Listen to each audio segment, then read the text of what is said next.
Hey, Tony Gaskins here, popping on in. Now, this shirt should be under the video, or it's on TonyGaskinsStore.com. TonyGaskinsStore.com.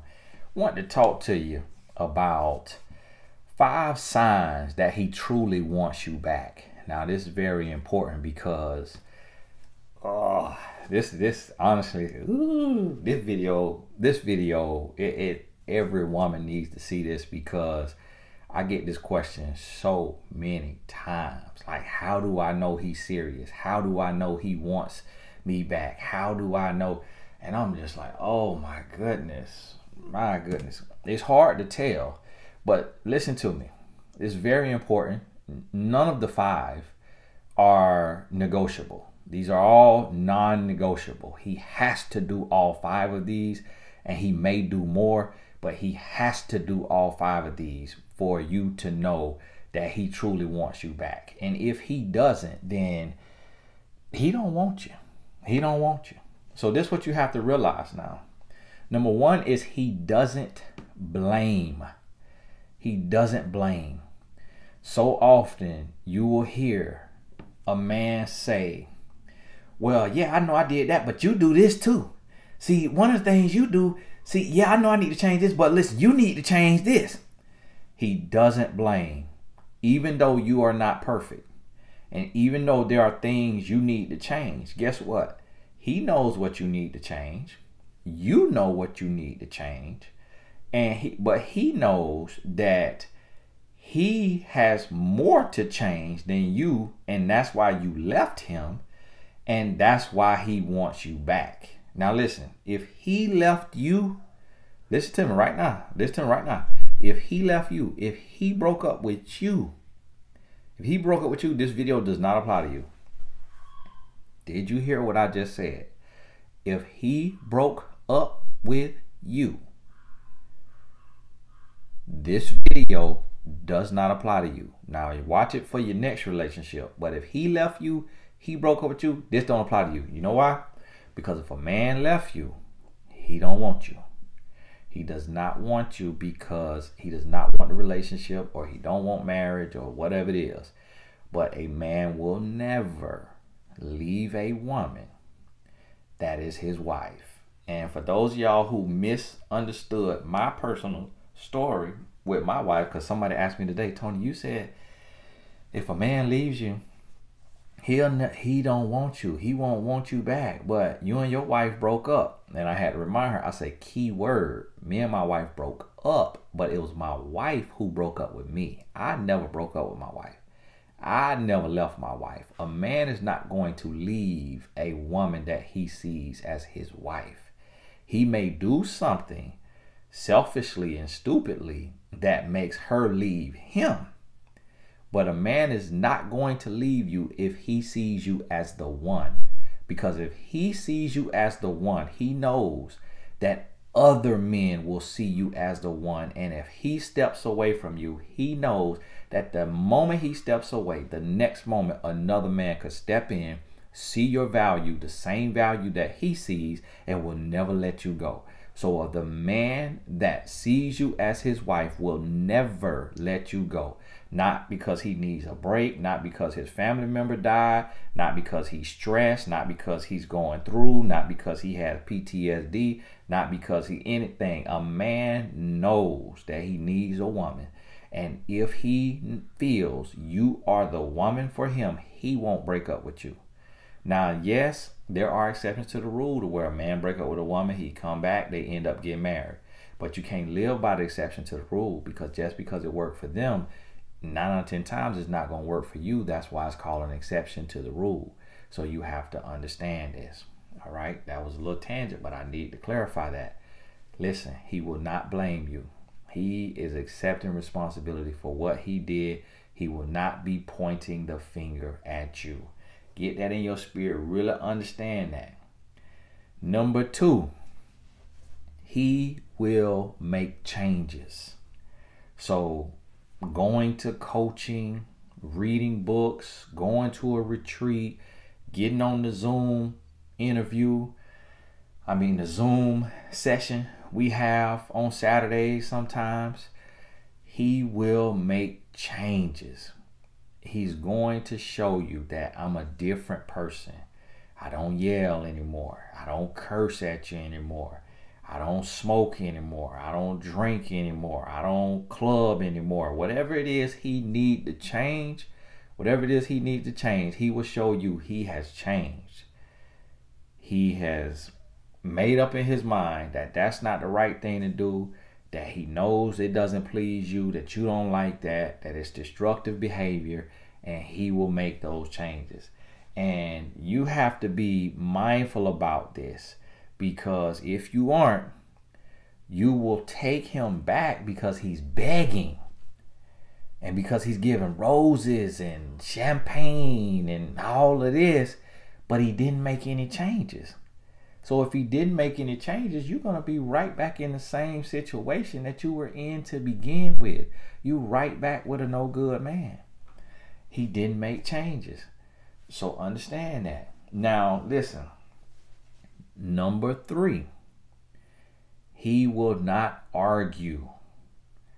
So when y'all are talking, what you say, that is how you feel. That's your opinion.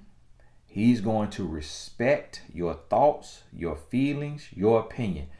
Arguing is trying to control. It's trying to convince someone to think like you think, to feel like you feel. So when a man comes back to you and then he's arguing with you, and he's starting an argument or instigating this argument, or if you want to argue, he feeds into it and he argues with you, he doesn't want you back because he's still trying to conquer. But a man who wants you back, he's going to say, hey, listen, you are right.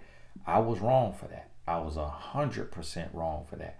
And I'm not going to argue with you on that. I'm not going to try to justify why I did that. Like, that was stupid. That was a mistake. I shouldn't have done that. And I'm not going to go back and forth with you making excuses and arguing, because that's going to put us right back to where we were. That's not what I'm trying to do. What I'm trying to do is grow and change and be better. Because what's the point of us getting back together if we just going to be arguing like cats and dogs like we did before? So that's not what I want to do. So if you recognize that's what this man is saying, and you still want to argue, you too immature. You too immature for him now. Now he done grown, he done changed, and now you immature. Now you petty. Now you need to go on about your business and let that man live his life, because this man done grew. He done changed.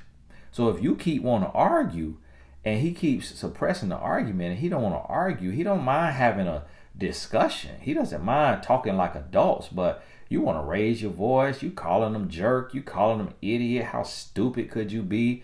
You attacking the man verbally, and he's not arguing with you, and now you get angry because he won't argue why he cheated or why he, whatever that made you leave him, why he didn't introduce you to his mom inside of 6 months, or to his daughter or son or his best friend, or whatever it is you left him for.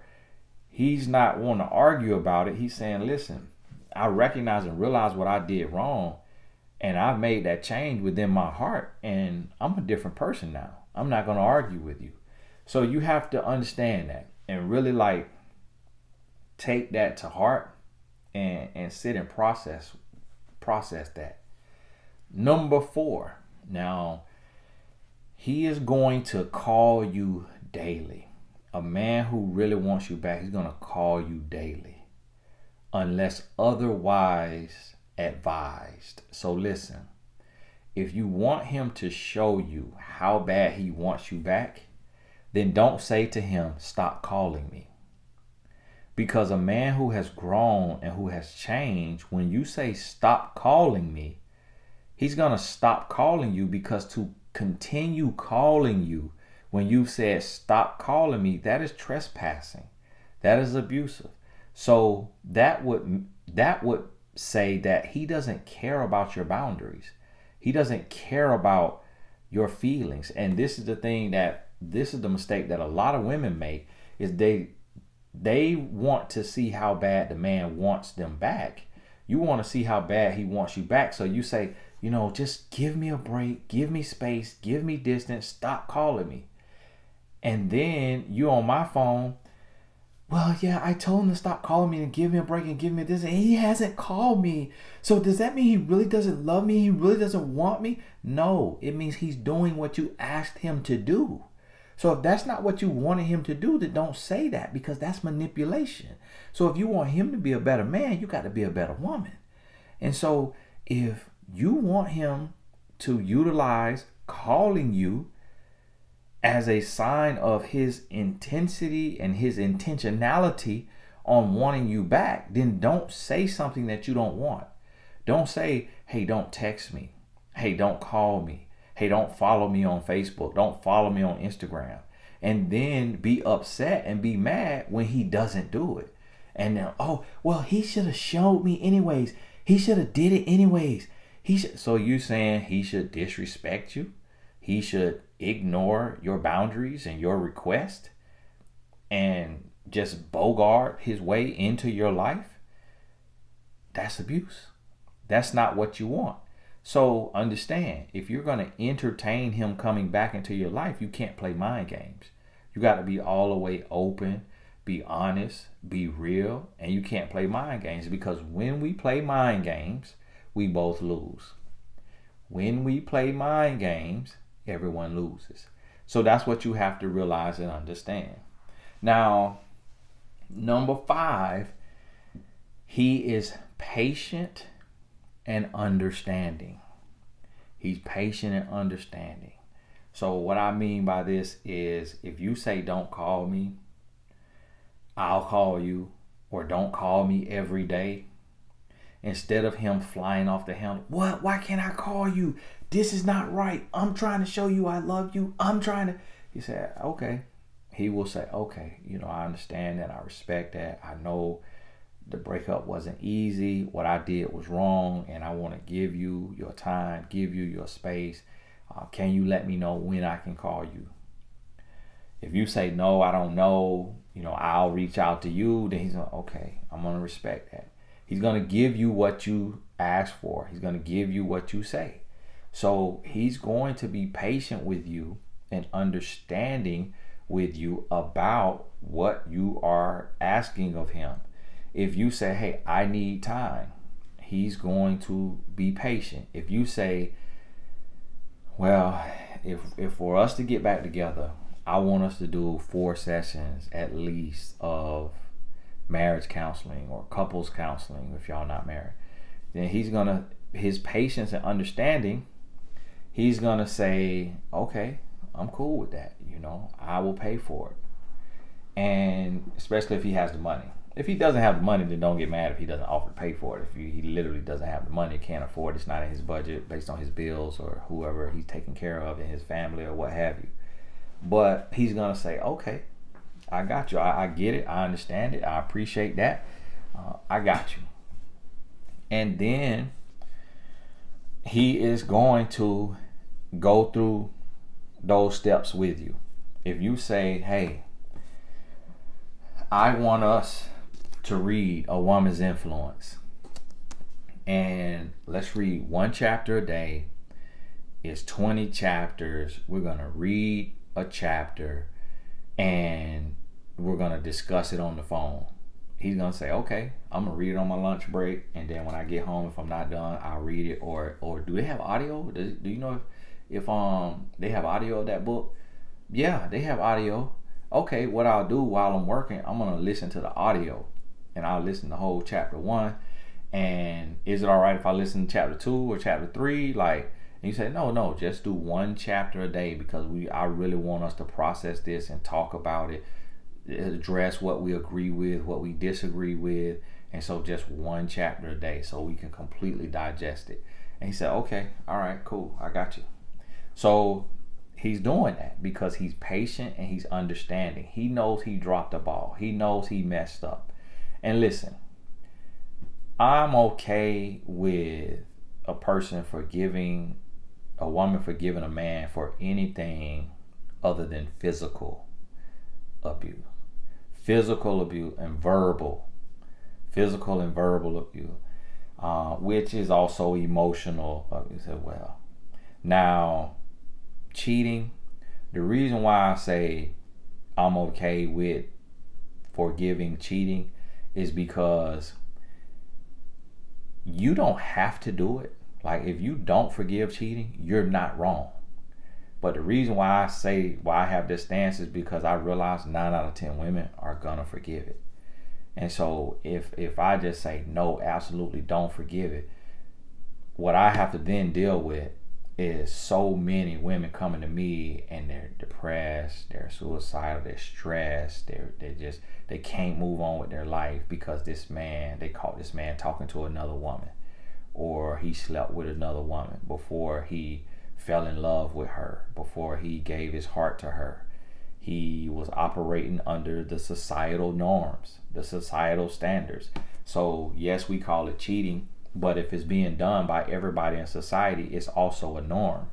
And so when you see presidents doing it, you see pastors doing it, you see police officers doing it, you see principals of schools doing it, you see all of these different people doing it, it unrighteously justifies the behavior, and it normalizes the behavior to the men, and then it normalizes the behavior to a lot of women. So understand this. Don't hear me as saying take a cheating man back, because every woman says I will never forgive cheating, but then 9 out of 10 women get cheated on and then forgive cheating. So what I have learned is, if you're going to forgive cheating because you want the relationship and you feel that it was a mistake, it was his immaturity, his ignorance, it was his weakness, or you feel that you pushed him to do that because you were verbally abusive, or you were toxic, or you weren't loving him right. So if you feel you kind of pushed him away, it's other reasons that people have that they say, I played a part in this. And so what I have to do is, I'm not going to judge you. I'm not going to judge you unless you're doing something that can take your life. So him cheating on you, that's not going to take your life. Now, it could if you catch a disease that can kill you.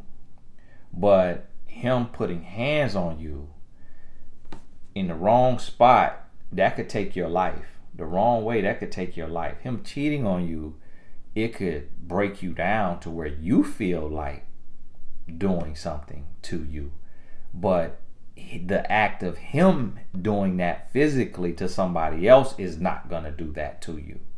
So I say that to say, I don't condone cheating, and I would love for you to have the strength to walk away when you catch a man cheating.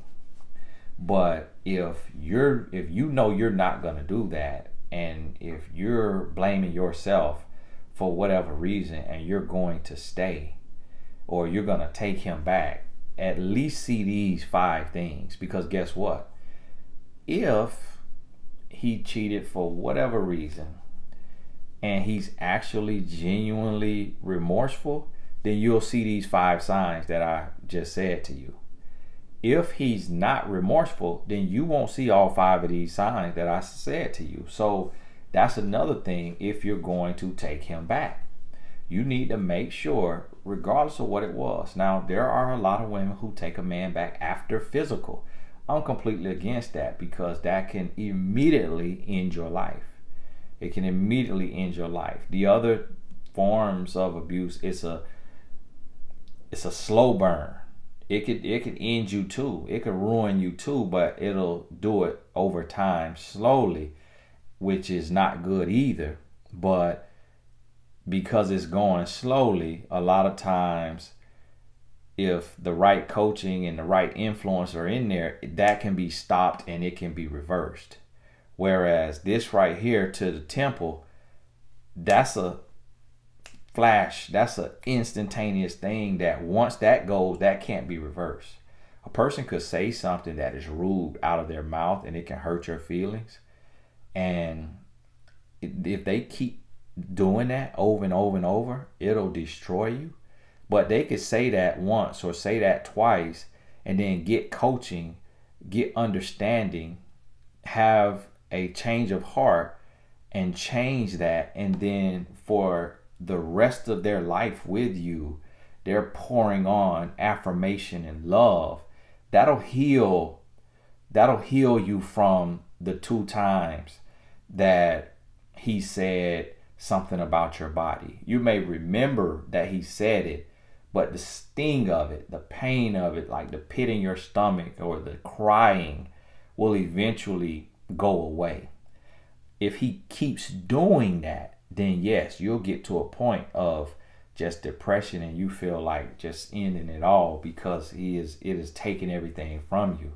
So you have to kind of have a point scale. Like when they grade a hurricane, they say, oh, this is a 4 out of 5, or earthquake, or whatever it is, how they have that scale. This is a 4, category 1 hurricane, category 4, category 3. And the higher it goes, the more damage is done. So you got to be able to say this is a category 1 offense, category 2 offense, category 4 offense, so that you can determine, is what he did unforgivable, and do I need to move on with my life completely because this is unforgivable, what happened here? And if that's the case, then that's when he could show all 5 of these things. But if what he did is unforgivable, go on about your business. And every relationship is different. And so it's not a one size fits all. So I hear people say, if somebody cheat on me 1 time, I'm done. And that may not be the case, because early on in my wife and I's relationship, when we went through that wandering eyes and talking to other people or whatever it was, when we was early, I remember I looked at it and I said to myself, I said, well, if she talked to an ex-boyfriend from high school in this window, I was a jerk. I was distant. I was rude. I was condescending. I wasn't nurturing. So if I know that I was pushing her away and that led to a conversation, and I'm using this as an example, then I'm not going to just look at that as blatant cheating, that emotional incident, or even if they saw each other in person but nothing happened physically, intercourse, then I'm not going to look at that as blatant cheating, because I know I played a role in that. Now, if I had been amazing, I'm catering, I'm loving, I'm courting, I'm kind, I'm patient, I'm all of this, and then I catch my woman talking to another man, like flirting and emotionally cheating, then I'm out of there, because I'm like, I did everything right. I'm out of there. So that's what I mean by it's different scenarios that we have to be mindful of what was the antecedent behavior before this action happened and caused the breakup. And then you look at that, you grade it on a category scale, and then see if you can forgive that and if you can allow this person back into your life. And if the answer is, the reason I broke up with him is forgivable in my heart. It might not be forgivable in her heart or her heart, your mama heart, your sister heart, but in your heart, you can find it in yourself to forgive, because you see something in him, you believe in him, or you know him, and you understand his history and his biography and what makes him who he is. Then in that case, you say, I'm going to forgive. And if you say you're going to forgive, then this is when you need to see all 5 of these things. So this is where you need to be able to say, okay, he doesn't blame. He makes changes. He doesn't argue. He calls daily. He's patient and understanding. He doesn't blame. He makes changes. He calls daily. He doesn't argue. And he's patient and understanding. You need to be able to go down through the list. And he may even do more than this. But these are 5 non-negotiable things. And now inside of this, like, he makes changes. He's paid. It comes with an apology. What I talked about, the number one thing, hardest thing, that should be understood. That's already a given. If you want to add that to bonus number 6, that he must apologize verbally, then yes, he must do that too. And then of course and making changes comes with he's cutting off that woman that he was that he cheated with, or that he emotionally cheated with, or that he flirted with, or he apologized for the lie he told you, for continuously canceling dates, or whatever it was that made you break up with him. He apologizes for those things. He does the things to make it right.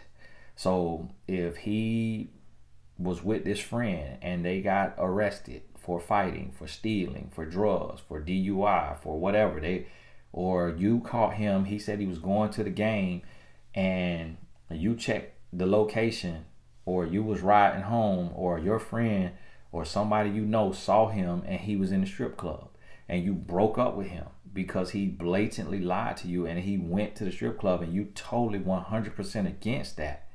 So what he does to make that right is he lets that friend know, like, hey man, we can't kick it anymore because I'm in a relationship, and you in a different life right now, different space in life. You cool with the strip club, you could do that. I can't do that. I got to do something different. He makes that right. If he's like, I ain't cutting off my homeboy, man. Dog, like, that's my friend. Like, if he want to go to the strip club, like, I need to be there with him. I lost my other homeboy from letting him go to the club by himself. Fight broke out. He got shot and killed out of the club. I told myself I'd never do that again. It's like, okay, well, if he wants to put his friends over his relationship, and these are grown men, and they want to get in situations that can get them killed, that could get them in trouble, and he want to ride or die for his friend instead of having him a woman that he can build a life with and a family with, okay, let him have that. Okay, I'm going to let you have your boyfriend, so y'all could go to the club and get shot at.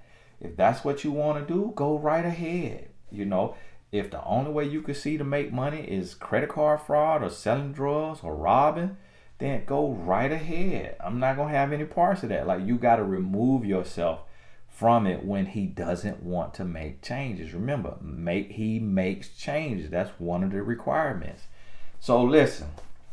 Get this in your spirit. Write these down. Put this in your notepad. Check them off as you see them doing them. None of these are negotiable. He needs to show all 5 of these, and he might even show a little more. And if he doesn't naturally do it, then you may ask questions around that area after a little while to see if it's just something he's omitting, something just a blind spot, something he just didn't know. But this should come naturally. He doesn't know it'll come naturally, but I know, because I study the behavior and I study the comeback, and I was that man. I've had to come back before when my wife left me in dating, and I had to get her back, and then she left me once in marriage because I went back to the streets. When I came back, I cut off my homeboys. Can't kick it no more. I left the street life, said I'm never selling drugs again. So I did every step, patient and understanding, made changes. We were living together. I ain't have to call daily. We were living together, but I did everything I had to do, to show her I'm done with the street life. Like, I'm done with the street life. Patient and understanding. When we was dating, she left me for just being controlling, asking too many questions, trying to control her, where she going, where she at, what she got on, who she with. And she's like, whoa, hold on, not your slave, I ain't your prisoner, like, calm down, buddy. And so I had to realize, okay, I got to be secure, I got to be emotionally intelligent, I got to be patient and understanding, got to make changes, got to show her that I'm serious, call her daily, spend time with her, So when I did all that, she knew you really changed. And now look at us today, married 14 years. The things that I did, those 5 steps that I did, it really made a difference. Even me going through the motions made me stronger, made me wiser, made me better, and it helped me grow as a man, and it protected and secured our relationship. And that's why we've made it this far and still going. So, hey, it's Tony Gaskins. God bless you. We'll talk soon.